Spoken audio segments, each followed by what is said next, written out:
सभी को नमस्कार। अम्मा भगवान शरणम। श्री कल्की गुरुकुल की तरफ से आप सभी का स्वागत है। श्री कल्की के दिव्य उपस्थिति को बुलाते हुए अभी हम प्रार्थना करेंगे। ओम सच्चिदानंद परब्रह्मा पुरुषोत्तमा परमात्मा श्री कल्की भगवती समेत श्री कल्की भगवते नमः।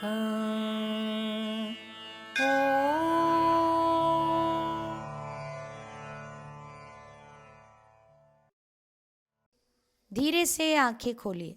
आज हम देखेंगे धर्म 32 में श्री अम्मा भगवान ने जो भी टीचिंग्स दिया है इसको हम गहराई से समझेंगे। श्री भगवान के दिव्य संदेश को पहले हम ध्यान देकर सुनेंगे।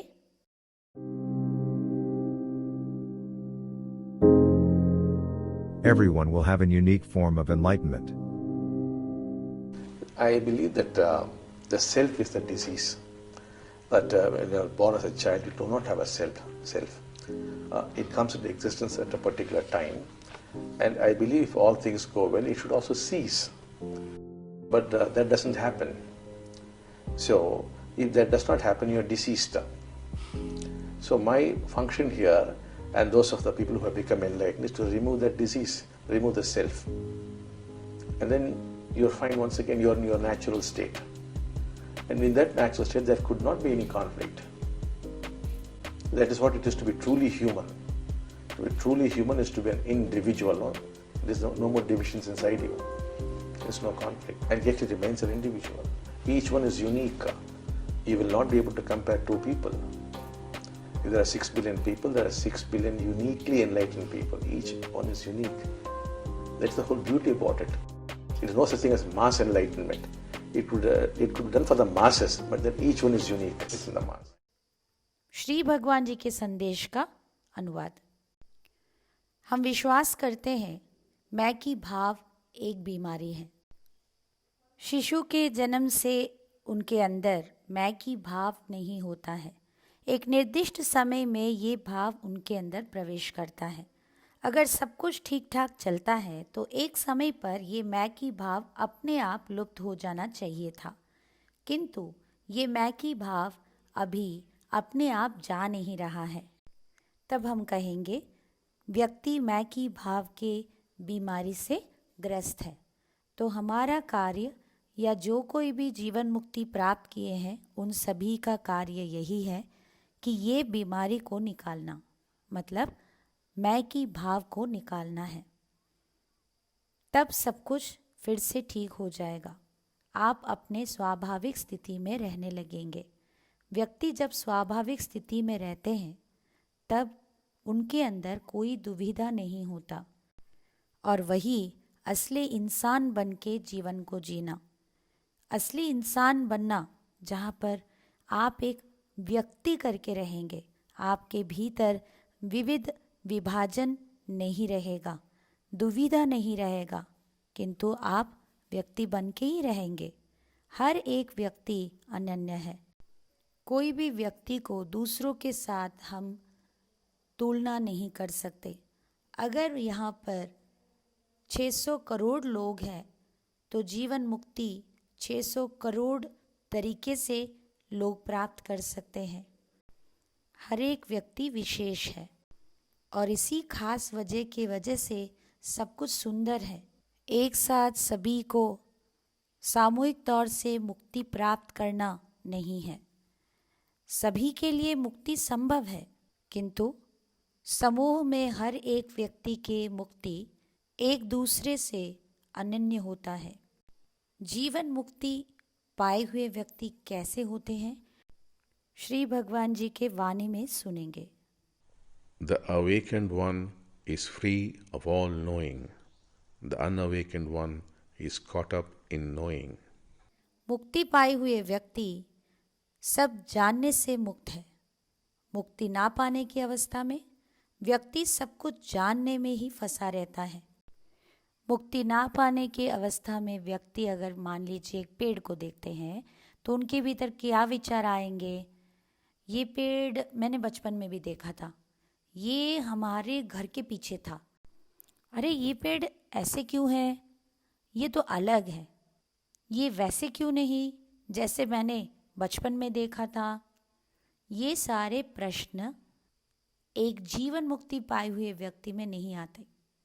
जब वो पेड़ देखते हैं बस पेड़ को देखते हैं, वहाँ पर पेड़ के अलावा कोई नहीं है, वो खुद भी नहीं है, वहाँ पर केवल पेड़ है। मुक्ति जो व्यक्ति नहीं पाए हैं वो पेड़ को देखने से तुरंत वहाँ पर लेबलिंग शुरू होता है, नेमिंग प्रोसेस शुरू होता है, नामकरण करना शुरू करते हैं हम। ये कितना बड़ा पेड़ है, ये नारियल का पेड़ है, ये पेड़ इतना ऊंचा होना चाहिए था, ये पेड़ ऐसे क्यों नहीं है, वैसे क्यों नहीं है। मुक्ति पाए हुए व्यक्ति के लिए वो जैसे एक मनुष्य को देखते हैं वैसे एक कुत्ते को भी देखते हैं। दोनों में कोई अंतर नहीं होता, दोनों को वो बस अनुभव करते हैं। मुक्ति ना पाने की अवस्था में हम तुरंत जान लेते हैं ये तो कुत्ता है, ये इंसान है, ये वैसे होते हैं, ये ऐसे होते हैं, इनके ज़रिए क्या क्या किया जा सकता है, इनको क्या काम पे लगाया जा सकता है। ये सारे विचार मुक्ति पाने के बाद नहीं आते हैं। हमेशा मुक्ति पाए हुए व्यक्ति हर चीज़ को जानने में, मुझे सब पता है करके एक जानकारी में फंसे रहते हैं, जबकि मुक्ति पाए हुए व्यक्ति के लिए मात्र अनुभव करना अनुभूति होता है, वहाँ जानने की आवश्यकता नहीं होता है। अभी हम टाइमलेस इनसाइट्स देखेंगे। प्रेम के विषय में सोचना प्रेम को नाश करना है। उदाहरण के लिए माँ बहुत खुश हो गई ये जानकर उनके यूएस में नौकरी करने वाला बेटा कुछ दिनों के लिए घर आ रहा है। उसके लिए क्या बनाऊं, उसको क्या पसंद है, उसके लिए मुझे क्या क्या खरीदना होगा, ये सब कुछ योजना बना रहे हैं। किंतु जब प्रत्यक्ष रूप में उनका बेटा आके पहुंच गया, वास्तव में जो कुछ भी आपने योजना किया वैसे कुछ हुआ नहीं है। उनके साथ बात कर रहे हैं तो आप हर्ट हो रहे हैं, आपको अच्छा नहीं लग रहा है, या किसी विषय को लेकर आप उनसे नाराज़ हैं, या आप हताशा को अनुभव कर रहे हैं। उस रिश्ते के बारे में आपने जितना कुछ सोचा है सब कुछ जैसे चला गया है, क्योंकि वहाँ पर एसेंस, वो सार चला गया है। सब कुछ आपने मानसिक रूप से अपने विचारों के अंदर देख लिया था, सोच लिया था, जिसकी वजह से वो प्रेम भी वहीं पर नाश हो गया है। प्रेम के बारे में मानसिक रूप से सोचना उस प्रेम को पूर्ण रूप से घटा देता है, क्योंकि प्रेम वास्तव में किया जा सकता है, कल्पना में नहीं। जब आप प्रेम के बारे में सोच रहे हैं तो वो सोच विचार प्रेम को असलियत में अनुभव करने नहीं देता है, जिसके वजह से जो चीज़ें आपको पहले प्यार को अनुभव करा रहे थे, अभी वही चीज़ें आपको प्यार नहीं दे पा रहे हैं। अगला टीचिंग देखेंगे, आप प्रेम या घृणा के जीवन को जी सकते हैं। एक उदाहरण के साथ इसे समझने की कोशिश करेंगे। एक महिला जो अपने पति को लगातार घृणा कर रहे थे क्योंकि वो एक शराबी थे, जिसकी वजह से वो ना खाना खा पाते हैं, ना सो पाते हैं, कभी भी उनके मन में शांति नहीं है। परिवार में हर छोटी सी चीज़ को लेकर झगड़ा होता है, जिसकी वजह से वो अपने पति को बदलने की बहुत कोशिश किया था। बहुत सारे लोग उनको परामर्श दिए थे कि उनके घृणा भाव को छोड़ देने के लिए, किंतु उन्होंने कहा वो कभी वैसे नहीं कर सकते। प्रक्रिया में जब वो आए, उन्होंने अपने घृणा भाव को देखा कि कैसे वो घृणा उनके जीवन को नाश कर रहा है, तो उन्होंने इसको त्याग करने के लिए अनुग्रह के आगमन के लिए प्रार्थना किया। उनके मन में घृणा भाव अदृश्य हुआ। उन्होंने उनके पति जैसे हैं वैसे ही उनको स्वीकारना और उस रिश्ते में प्रेम को आविष्कार करना श्री अम्मा भगवान के आशीर्वाद से कर पाए हैं। परिणाम, उनके पति उनके शराब पीने की आदत को छोड़ दिए। ये हमारे हाथों में है, हम कौन से विकल्प को चुनना चाहेंगे। हम प्यार के साथ जीवन को जीना चाहेंगे, घृणा के साथ जीवन को घसीटना, ये हमारे हाथों में है। अगली टीचिंग सुनेंगे। आत्म साक्षात्कार के लिए पति पत्नी का रिश्ता एक शक्तिशाली उपकरण के जैसे कार्य करता है। श्री भगवान कहते हैं, लाइफ इज रिलेशनशिप। हमारा जीवन ही एक रिश्ता है और हमारे रिश्ते हमारे प्रतिबिंब। अगर हम किसी भी व्यक्ति के साथ कंफर्टेबल नहीं हैं, इसका अर्थ है हम खुद के साथ आराम को, कंफर्ट को अनुभव नहीं कर रहे हैं। आपको देखना है कि ऐसी कौन सी बात आपके अंदर आपको असुविधाजनक महसूस करा रहा है, उसे आपको बाहर निकालना होगा। तभी आपके प्रोग्राम में परिवर्तन आएगा। तब अपने आप सभी समस्याएं समाधान होने लगेंगे। समस्या कुछ भी होने दीजिए। क्या आप अपने आप के ऊपर कार्य करके उस समस्या को समाधान करना चाहेंगे?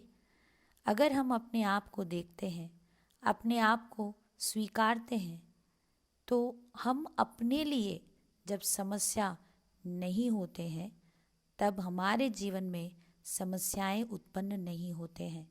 अर्थात हम खुद ही हमारे जीवन में एक बहुत बड़ा समस्या है। जीवन एक सुंदर प्रयाण है, एक सुंदर अनुभूति है। जब व्यक्ति अपने आप के ऊपर कार्य करते हुए जीवन के प्रयाण में आगे बढ़ेंगे।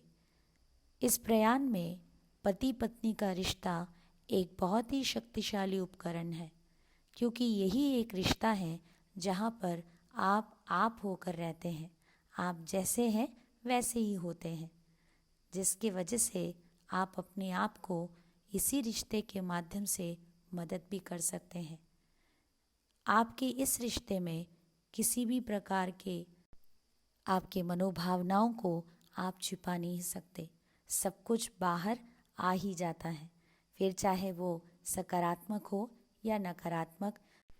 इस रिलेशनशिप में हो रहे हर एक प्रिय अप्रिय अनुभूति आपको आपके खुद के साथ की रिश्ते के बारे में बताता है। यही रिश्ता है जिससे आप अपने बारे में जान सकते हैं, अपने आप के बारे में सचेत हो सकते हैं। कई सारे लोग हैं जो कहते हैं मैं सभी के साथ ठीक हूँ, बस उनके पति या पत्नी के साथ ही ठीक नहीं है। पता नहीं क्यों उनको देखते ही ऐसा गुस्सा आता है ना, ऐसे चढ़ जाता है। पता नहीं ऐसे क्यों होता है, उनके साथ ही ऐसे क्यों होता है, उनके साथ ही मैं ऐसे क्यों हो जाता हूँ, ऐसे क्यों हो जाती हूँ, पता नहीं। यहाँ पर आखिर क्या हो रहा है?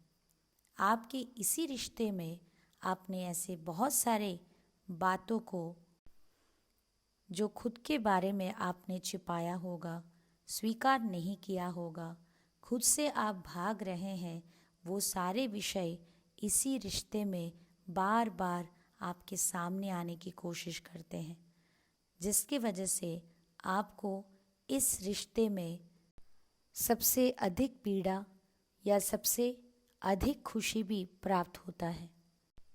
अपने अंदर सालों से जिन मनोभावनाओं का सामना आपने नहीं किया, जो आपको पसंद नहीं, जिसे आपने सभी के सामने छुपाया है, जिसे आपने शायद इतने दिनों से रियलाइज़ भी नहीं किया है, वो सारे चीज़ें इस रिश्ते में अपने आप बाहर आ जाते हैं।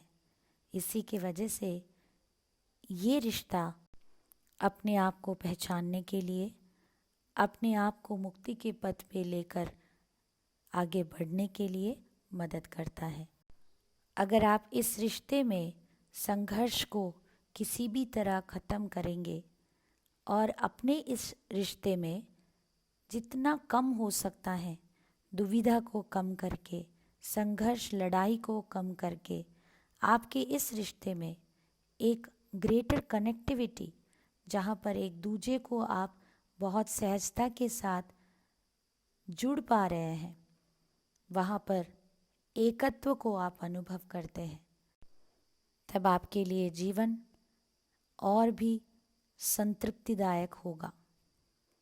अगले भाग में जाएंगे। साधक पूछ रहे हैं, कोई ज्ञाता है जिनको पता है? श्री भगवान जी ने उत्तर दिया, ज्ञान के बिना कोई ज्ञाता नहीं है, किंतु ज्ञाता के बिना भी कोई ज्ञान नहीं है।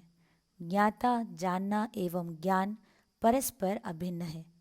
इसके बाहर जो है वो अज्ञात है। सफलता का रहस्य आपके धारणा जैसे है, आपके जीवन के वास्तविकता वैसे रहेगा। जैसे इस भौतिक जगत को कई सारे भौतिक सिद्धांत जैसे कि भू आकर्षण शक्ति, वैसे हमारे मानसिक आध्यात्मिक जगत को भी कई सारे आध्यात्मिक सिद्धांत परिचालना कर रहे हैं। अगर आप इन सिद्धांतों के बारे में नहीं जानते, उन्नति की ओर आपके जीवन में ले रहे हर कदम में आपको कई सारे रोड ब्लॉक्स सामना करना होगा। इन्हीं सिद्धांतों में से एक सिद्धांत ये है, the law of right perception.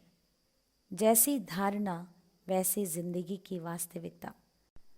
अगर इस जगत के बारे में आपके धारणा यही है कि ये यांत्रिक है और निर्जीव है, तो आपके लिए ये विश्व वही बन जाएगा। किंतु दूसरी ओर अगर आपकी धारणा इस विश्व, ये जगत पूर्ण रूप से जीता जागता एक महाशक्ति है, संवेदनशीलता के साथ भरा हुआ है, तो आप संभावनाओं के दुनिया में प्रवेश करेंगे, जहाँ पर हर प्रकार के पॉसिबिलिटी को आप अनुभव करेंगे, जहाँ पर आप रियलाइज़ करेंगे कि हम सभी एक ऐसी जगत, ऐसे एक विश्व में हैं जहाँ पर ये जीता जागता प्रतिक्रिया देने वाला एक विश्व है। ये विश्व चैतन्य के अलावा कुछ भी नहीं। आप भी एक चैतन्य हैं। यहाँ पर जो कुछ भी है, हर एक चीज़, हर एक व्यक्ति चैतन्य है। जो है, जैसा है, सब चैतन्य है। इसीलिए चैतन्य कहता है, आई मैनिफेस्ट योर परसेप्शन। चैतन्य का स्वभाव है, आप जिस धारणा से उसे देखते हैं वो उसी रूप धारण करता है। चैतन्य हमसे यही कह रहा है, तुम मुझे जैसे देखते हो मैं वैसे ही रूप धारण कर लेती हूँ। ये चैतन्य एक महासागर है और इसमें हमारे धारणाएं, इस सागर के कई सारे लहर उत्पन्न होकर लुप्त हो रहे हैं। अगर आपके धारणा के अनुसार आपके जीवन में फिनेंशियल अबंडेंस, आर्थिक रूप से प्रचुरता नहीं हो सकता, क्योंकि अभी इकोनॉमिक क्राइसिस चल रहा है देश में, तो ये संवेदनशील विश्व भी वही करेगा, वही बोलेगा, ठीक है तो वही सही। तुम्हारे जीवन में तुम अभाव को ही अनुभव करो। अगर आपके जीवन में अनजाने में ही सही नकारात्मक धारणाओं के ऊपर आप निर्भर करते हुए दुनिया को गलत, साजिश भरित, खतरनाक और असुरक्षित महसूस करेंगे, तो आप हमेशा डर में असंतुष्ट होकर अशांति में जीवन को झेलना होगा। अगर आपकी धारणा इस दुनिया के बारे में हर जगह पर प्रचुरता है, अबंडेंस है, ये विश्व हमें लगातार तरह तरह के खजाना दे रहा है, ऐसी एक धारणा की वजह से भले ही बाहर के दुनिया के परिस्थिति कैसे भी हो, लेकिन आपके साथ सब कुछ बढ़िया चलेगा, क्योंकि आपकी धारणा ही दुनिया को उस रूप में आपके सामने पेश कर रहा है। अगले भाग में जाएंगे। साधक पूछ रहे हैं, श्री भगवान मन को कैसे नियंत्रण करें? श्री भगवान जी ने उत्तर दिया, मन को नियंत्रण करने की आप जितना कोशिश करेंगे उतना ही वो नियंत्रण के बाहर चला जाता है एवं ये युद्ध में आप निश्चित ही पराजित होंगे। अगर कोई भी अपने मन के साथ युद्ध करते हैं तो वो उनका शक्ति को छीन लेता है और खुद शक्तिशाली बन जाता है। मन से मुक्त होने का एकमात्र मार्ग इसको निकट से देखना है। यदि आप मूल्यांकन ना करके, निंदा ना करके, दोष ना देकर, कोई मत ना देकर बंधुत्व भाव से देखेंगे तो ये शांत हो जाता है। सभी आंखें बंद कीजिए। अभी मनन चिंतन करेंगे। आज आपने जो कोई भी टीचिंग सुना है, इसमें आपके जीवन के लिए जो भी टीचिंग आपको अनुसरण करना ज़रूरी है, उस टीचिंग के बारे में अभी आप मनन करें।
श्री परम ज्योति के चमत्कार अभी सुनेंगे। আমি দুবাই থেকে রূপা চন্দ্রশেখর বলছি। ৭৪,০০০ দীক্ষা যজ্ঞে অংশগ্রহণ করার পরে ২০২১ সালের ১৯শে ডিসেম্বর আমি যে অপূর্ব অনুভূতির সাক্ষী হতে পেরেছি তা আপনাদের সঙ্গে ভাগ করে নিতে চাই। আমরা নিয়মিতভাবে সমস্ত রকম প্রক্রিয়ার অংশগ্রহণ করে থাকি এবং আমাদের বাড়িতে শ্রী পরমজ্যোতি ভগবতী ভগবানের দৈব উপস্থিতি সর্বদা অনুভব করি। ২১শে ডিসেম্বর ভগবান শিবকে নিবেদিত আরুদ্ধা পূজায় অংশগ্রহণ করার পরে পাদুকা অভিষেকের সময় আমি আমার অভ্যন্তরে অদ্ভুত নিস্তব্ধতা এবং কৃতজ্ঞতা বোধ অনুভব করেছিলাম। আমার দুচোখ দিয়ে আনন্দের অশ্রু বয়ে চলেছিল। শ্রীমূর্তিতে আরতি দর্শনের সময় আমি দেখতে পাই শ্রী ভগবানের মস্তিষ্ক থেকে জলবিন্দু প্রবাহিত হচ্ছে, ঠিক যেন ভগবানের শিবের জটা থেকে গঙ্গা বয়ে চলেছে। এই অভিজ্ঞতার পরে আমার ভিতরে বারংবার নাকারাত্মক ভাবনায় আবদ্ধ হয়ে পড়ার অতির প্রবণতা ধীরে ধীরে বিলীন হতে শুরু করে। আগে আমি সমাধানের সূত্র খুঁজে না পেয়ে সংঘর্ষ করেই গেছি এবং ফলে জীবনকে উপভোগ করতে পারিনি। সেদিনের অভিজ্ঞতার পর থেকে আমি অনেক বেশি ঊর্জা শক্তিতে ভরপুর এবং অন্তরে প্রশান্তি বিরাজমান। নাকারাত্মক ভাবনা কখন কিভাবে আসে সে ব্যাপারেও আমি সচেতন হতে শিখেছি। এরপর থেকেই যখনই পাদুকা অভিষেক এবং আরতিতে অংশগ্রহণ করছি, কোনো রকম প্রচেষ্টা ছাড়াই এই অপূর্ব স্থিতিতে আমার উত্তরণ ঘটছে এবং প্রতি মুহূর্তে আমি শ্রী পরমজ্যোতি ভগবতী ভগবানের সঙ্গে গভীর সংযোগ অনুভব করতে পারছি। আমার অভ্যন্তরে এই অপূর্ব পরিবর্তন ঘটিয়ে এমন চমৎকারিক অনুভূতির সাক্ষী হতে পারার জন্য শ্রী পরমজ্যোতি ভগবতী ভগবানের চরণ কমলে আমার হৃদয় উৎসারিত কৃতজ্ঞতা ও প্রণাম নিবেদন করি। चमत्कारों को अपने जीवन में होते हुए पहचानना जितना आप करते रहेंगे, उतने ही अधिक आप चमत्कार को अनुभव करेंगे। अभी श्री कल्की से निवेदन करेंगे, ये टीचिंग्स को हमारे जीवन में हमारे लिए एक रियलाइजेशन बनाने के लिए इस भजन में भाग लेते हुए प्रार्थना करेंगे।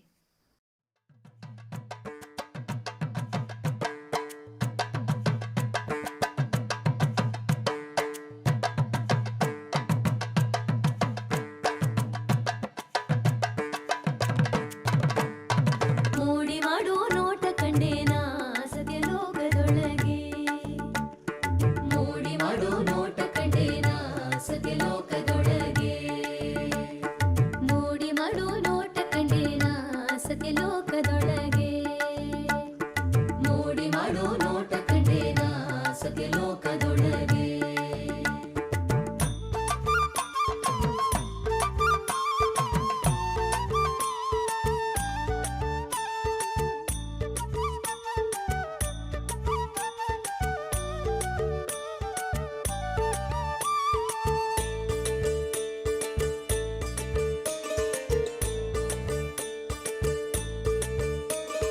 ಬಿಳಿಯ ಬಣ್ಣದ ಸೀರೆಯನ್ನುಟ್ಟು ಕೆಂಪು ಬಣ್ಣದ ಕುಪ್ಪಸ ತೊಟ್ಟು, ಬಿಳಿಯ ಬಣ್ಣದ ಸೀರೆಯನ್ನುಟ್ಟು ಕೆಂಪು ಬಣ್ಣದ ಕುಪ್ಪಸ ತೊಟ್ಟು, ಹೆಜ್ಜೆಯ ಮೇಲೆ ಹೆಜ್ಜೆಯನ್ನಿಟ್ಟು ಬಳುಕುತ್ತ ಬಂದಾಳು